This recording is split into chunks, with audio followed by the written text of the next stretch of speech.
You would be so surprised by how many YouTube drafts I have, considering I only have published one video.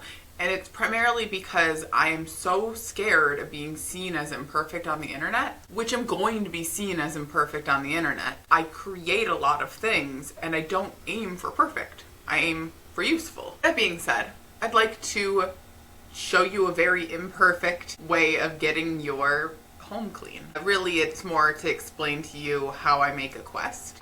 And a quest is simply the scientific method, but in a more fun frame. Yesterday I spent the whole day cleaning, and it was fun. I enjoyed all of it because I reminded myself that my home is my home base.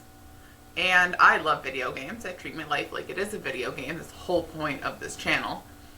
And in a game like Animal Crossing or Disney Dreamlight Valley, your home is a big part of the whole of the gameplay. And I wanted to spend some time reminding myself of that. So that's what yesterday was about. The game itself was quite simple. It was pick an amount of time, 30 minutes, 45 minutes. I was doing laundry, so I was using the laundry as the measure of time. So it was typically 45 minutes. And then I'd write down on this handy dandy whiteboard, which is also a D&D grid map, what I wanted to get done. And then those things that I did get done in that allotted time, I'd cross off and I'd give myself points. And I did that for 10 rounds. And I cleaned my apartment, I reorganized certain things, and it was fun. It was enjoyable. I had a good time. And I also moved my body a ton.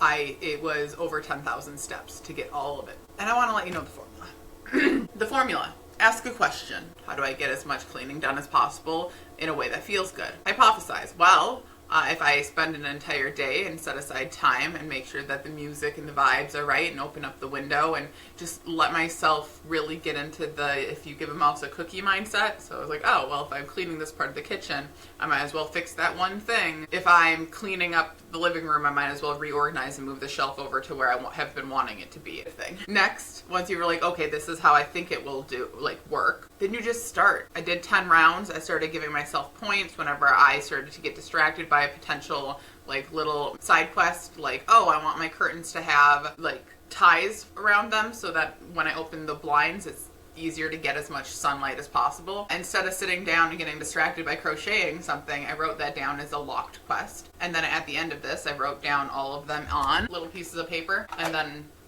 when it's time, can you see that? Craft side quests. When it's time, or when I have time, I will take one of those out and do it. Or at least pin it onto one of my walls. I'm going to film a lot more because I have some B-roll I'll throw in here, right?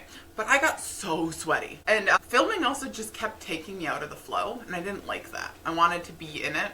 It's way more important for me to do my quests than record it, even though my business is kind of based a little bit on recording and making sure I'm talking about what I'm doing.